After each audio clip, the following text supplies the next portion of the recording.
আসসালামু আলাইকুম। কি অবস্থা সবার, কেমন আছেন? আশা করি আল্লাহর অশেষ রহমতে সবাই ভালো আছেন। আমাদের ওয়েব ডিজাইন ডেভেলপমেন্টে 27 নম্বর ক্লাসের আজকের বুটস্ট্র্যাপের 2 নম্বর ক্লাস। তো আমরা গত পর্বে এই পর্যন্ত দেখছিলাম যে বুটস্ট্র্যাপ সিডিএন ফাইলটা কিভাবে ব্যবহার করে আপনি কাজ করবেন। আজকে আমরা দেখাবো যে ফাইল ডাউনলোড করে কিভাবে কাজ করতে হয় সেটা, ঠিক আছে?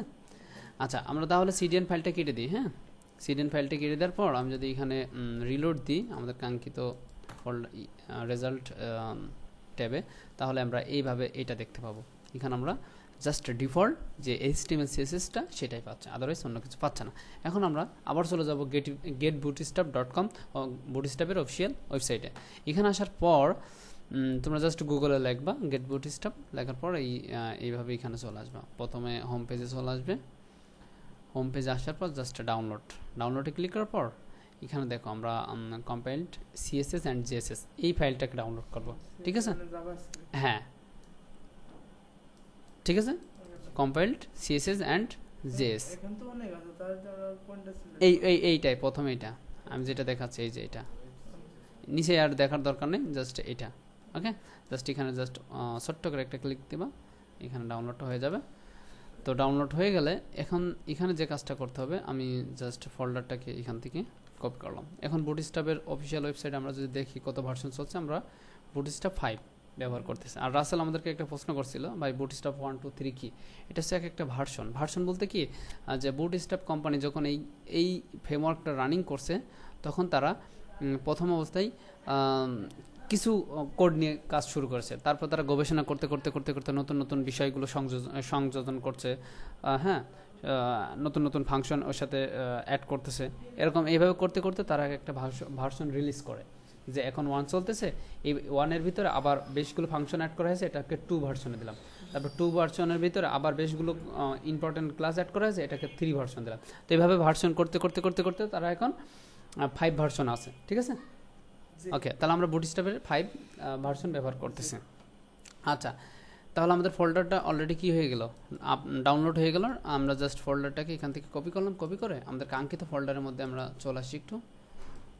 এখানে আমাদের এই যে নিউ বুটস্ট্র্যাপ, এখানে আসার পর আমাদের ভিডিও ক্লাসটাকে একটু একটা নতুন একটা ফোল্ডারের মধ্যে রাখি।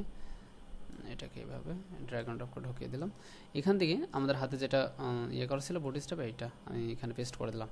এটাকে আমরা কি করব, আনজিপ করব। আমি এক্সট্রাক্ট হিয়ার এখানে ক্লিক করলাম। ক্লিক করার পর যেটা জিপ আছে এটাকে ডিলিট করে দিলাম।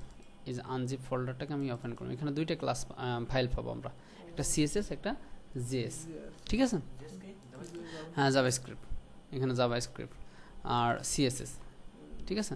এখন এখানে আমি যদি ওপেন করি, আমরা ফোল্ডারটাকে আমরা করতে পারি, রিনেম করে ছোট্ট করে ফেলতে পারি। আমরা এত বড় রাখবো না, এইভাবে এটাকে ছোট করে রাখলাম, জাস্ট বুটস্ট্র্যাপ, ঠিক আছে? ওকে, এখন এখানে CSS এর ভিতরে এখানে অনেকগুলো ফাইল আছে। আমরা কোন ফাইলটাকে আমাদের এখানে কানেক্ট করাবো, তারপর আমাদের এই ফাইলটা পাবে, ঠিক আছে? সেটা আমরা একটু দেখবো। সেটা হচ্ছে আমরা অবশ্যই মিনিফাইড ভার্সনটা ব্যবহার করব। এই যে এখানে দেখো বুটস্ট্র্যাপ min.css, ঠিক আছে? এই ফাইলটাকে আমরা ব্যবহার করব। ক্লিয়ার? বুটস্ট্র্যাপ min.css এই ফাইলটাকে আমরা ব্যবহার করব। জাস্ট এই ফাইলটার নামটা রিনেম করব। রিনেম করে আমরা আমাদের কাঙ্ক্ষিত এখানে চলে আসবো। অবশ্যই আমাদের লিঙ্ক আপ করাতে হবে style.css এর উপরে, কারণ আমাদের অনেক সময় মিকাল যে কথাটা বললে, যে আমাদের মাঝে মাঝে কি হবে, যে এমন অবস্থা হতে পারে যে আমাদের ডিজাইনের ক্ষেত্রে ডিফল্ট যে বুটস্ট্র্যাপের ক্লাসগুলো, এটাতে আমাদের ডিজাইনটা প্রপারলি করতে পারতেছি না, আমাদের এক্সট্রা হচ্ছে ক্লাস করতে হচ্ছে, CSS করতে হচ্ছে। তো সেই ক্ষেত্রে আমরা এই style.css এর মধ্যে ক্লাসগুলো করব। ক্লিয়ার? আমাদের একটা হবে, স্বাভাবিক হবেই, যে আমাদের বুটস্ট্র্যাপের যে ডিফল্ট যে ক্লাসগুলো আছে, এটা আমরা অনেক সময় আমাদের ডিজাইনে মানে প্রপারলি ডিজাইনটা করতে পারবো না, ঠিক আছে? হয়তো বা 30% 70% আমাদের ডিজাইন হবে, এবং 100% করতে হলে অবশ্যই আমাদের নর্মালি আমাদের CSS করতে হবে। তো সেই ক্ষেত্রে আমরা এটাতে করব। হ্যাঁ, আর এই জন্য আমরা এই সব থেকে আমাদের যে style.css এই ফাইলটাকে সব থেকে নিচেই দেবো। কেন নিচে দেবো? যাতে আমাদের এই ফাইলটা বেশি প্রায়োরিটি পায়, আমাদের style.cssটাকে বেশি প্রায়োরিটি পাই, এই কারণে আমরা এই ফাইলটা সব থেকে নিচেই দেবো। ক্লিয়ার? আচ্ছা, এই বিষয়টা মাথায় রাখবো, আমাদের মেন যে style.css ফাইলটাকে সবসময়ের জন্য এটা নিচেই দেবো, আর আমরা বুটস্ট্র্যাপটাকে উপরে দিয়ে দেবো। তো আমি জাস্ট এখানে কি করব, লিঙ্ক নামে একটা ট্যাগ ব্যবহার করব। জাস্ট আমি এর ভিতরে চলে গেলাম, CSS বুটস্ট্র্যাপ ক্লাসের মধ্যে আমরা আসলাম। বুটস্ট্র্যাপ ক্লাসের ভিতরে আমরা CSS এর ভিতরে মিন ডট এটা, ঠিক আছে। ওকে, আমি এটা সেভ করে আমি এখান থেকে বের হয়ে আসলাম। আসার পর যদি আমি এখানে রিলোড দিই তাহলে দেখবো যে এখানে আমরা এটা পাই নাই। তার মেন কারণ কেন পাই নাই সেটা আমরা ফাইন্ড আউট করার জন্য আমরা এখানে কন্ট্রোল ইউ দিতে পারি। কন্ট্রোল ইউ দেওয়ার পর আমরা যদি এখানে ক্লিক করি, এই দেখো আমাদের কোথাও যাচ্ছে না, ঠিক আছে। তার মানে আমাদের এটা পাই নাই, লিঙ্ক আপ হয় না। আমরা যদি এটাকে কেটে দিই, তারপর আমরা যদি এখানে নর্মালি পি বুটস্ট্র্যাপ দেন CSS দেন আমরা মিন ডট, এই যে মিন ডট কোথায়, বুটস্ট্র্যাপ এভাবে আমরা দিতে পারি, অথবা এই যে আমাদের বুটস্ট্র্যাপ মিন ডট CSS এটাকে আমরা সেভ করে দিই। তারপর আমি যদি এখানে এবার রিলোড দিই, এখানে ক্লিক করি, তারপর আমাদের ফাইলটা এখানে ব্ল্যাঙ্ক দেখাচ্ছে। এবার ফাইলটা আছে, একটু লোড নিতে সময় নিচ্ছিল, হ্যাঁ ওই সেইটাই মিনিফাইড। এদিকে এখানে কিন্তু অনেকগুলো কোড আছে, দেখো দেখছো যে অনেক কোড আছে, তবে এটা দেখাচ্ছে না, এক লাইনে করা রয়েছে। ওকে, আচ্ছা, ওই ফাইলটাকে যদি আমরা একটু ওপেন করি তা আমরা একটু দেখে আসতে পারবো। আমরা যদি এই যে আমাদের কাঙ্ক্ষিত ফোল্ডারটা এর ভিতরে চলে আসলাম, আসার পর এই যে বুটস্ট্র্যাপ মিন ডট এটাকে আমি যদি নোটপ্যাড প্লাস প্লাস ওপেন করি দেখার জন্য, এখানে লোড নিচ্ছে, আমরা এই দেখো, ঠিক আছে, অনেকগুলা কোড। তো এটাকে আমরা একটু ভিউতে যাই, ভিউতে যাওয়ার পর ওয়ার্ড রেফার করি, এই যে ওয়ার্ড রেফ, এই দেখো, ঠিক আছে। ওকে, তো এগুলো দেখে ভয় পাওয়ার কিছু নেই, এ যা হয় হোক সমস্যা নেই, আমরা জাস্ট লিঙ্ক আপ করায় আমরা ক্লাস ব্যবহার করে কাজ শুরু করবো, এইটাই আর কি। ওরা যা করে করুক, সমস্যা নেই। এবার যদি আমরা এখানে সে রিলোড দিই, তাহলে দেখি আমাদের এটা কাজ করতেছে। তাহলে আমরা কাজ কেন করতেছিল না, আমরা এখানে যে একটা স্ল্যাশ দিয়েছিলাম এই কারণে কাজ করতেছিলাম। ক্লিয়ার? ওকে, তাহলে আমরা এখন যদি আমাদের নেট কানেকশন ডিসকানেক্ট হয়ে যায় তা আমাদের ফাইলটা কাজ করবে। তাহলে তো বুঝতে পারলো প্রসেসটা। এবার রাসেল বলো তো কি করলাম ফার্স্ট টাইম, প্রথম থেকে একটু ওভারভিউ দাও, বলো আমি কি করলাম। প্রথমে গেট বুটস্ট্র্যাপ ওয়েবসাইটে চলে গেলাম, আমি বলি ফাইলটা ডাউনলোড করলাম, হ্যাঁ ডাউনলোড করে সেখান থেকে ফাইলটা ডাউনলোড হয়ে গেলে ওটা আনজিপ করলাম, রাইট। আনজিপ করার পর ওর ভিতরে CSS এর ভিতরে যায় bootstrap main.css, রাইট এক্স্যাক্টলি। ওটা নিয়ে আমরা হ্যাঁ আমরা হেড ট্যাগের মধ্যে অবশ্যই style.css এর উপরে লিংক আপ করাবো, কারণ style.css টাকে নিচে দেব, কারণ বেশি প্রায়োরিটি পাওয়ার জন্য। ওকে, আচ্ছা, ক্লিয়ার? ওকে, এখন এটা হচ্ছে মূলত বিষয়। আমি যদি এখানে আমি যদি বলি যে BTN BTN নামে একটা ক্লাস আছে, আমি যদি বলি যে নীল, এটা দিলাম, তারপর দেখো এখানে BTN প্রাইমারি কিংবা BTN প্রাইমারি, আমরা যদি এই দেখো আরেকটা বিষয়, আমি যদি bootstrap button BUTN button class মনে করো আমি বুটস্ট্র্যাপের বাটনটা ব্যবহার করব কিভাবে, আমি মানে আমার মনে নাই, জাস্ট আমি এটা সার্চ দিলাম, তারপর এখানে দেখো এখানে দেখাচ্ছে যে বাটনের ভিতর টাইপটা দিলে এই যে BTN প্রাইমারি এই ক্লাসটা ব্যবহার করলে আমাদের এই বাটনটা চলে আসবে, প্রাইমারি বাটনটা। দেখো আমি যদি এখানে এটা বলি যে BTN প্রাইমারি, তো আমি শুধু BTN ব্যবহার করছি, হ্যাঁ এখানে BTN প্রাইমারি দিতে হবে, BTN এই দেখো BTN প্রাইমারি, হ্যাঁ যদি আমি BTN প্রাইমারি এই কথাটুক এই ক্লাসটুক যদি ব্যবহার করি তাহলে আমাদের এখানে দেখো বাটনটা কি হয়।